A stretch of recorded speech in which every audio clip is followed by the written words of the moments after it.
handog ng College of Criminal Justice mula sa nobela ni Dr. Jose Rizal, Ang Noli Me Tangere.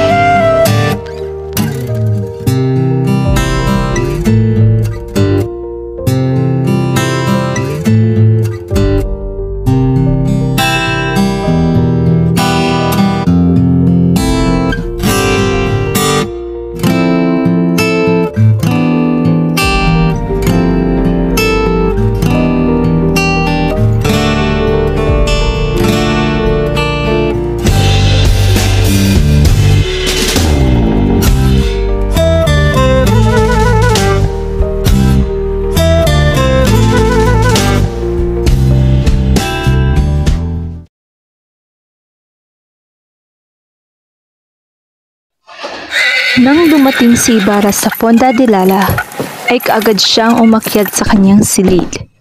Balisang-balisa siyang umupo sa isang silyon at tumingala sa kalawakan ng himpapawid.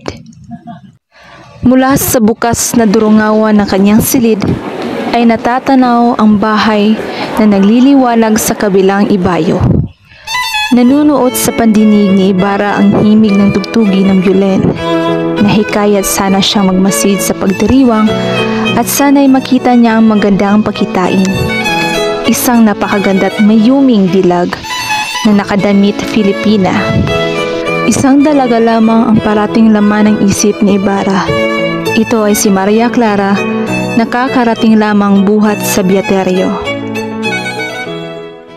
Sa kabilang dako, dalawang pangitain naman ang namamalas ni Ibarra sa kalawakan ng himpapawid mula sa durungawan.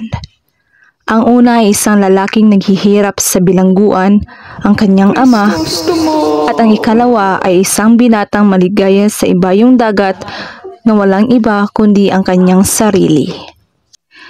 Nakapatay na ang mga ilaw sa katapat ng bahay. Huminto na rin ang mga tugtugan sa bahay, ngunit napariringgan pa rin ni Ibarra ang nakalulunos na sigaw ng kanyang ama.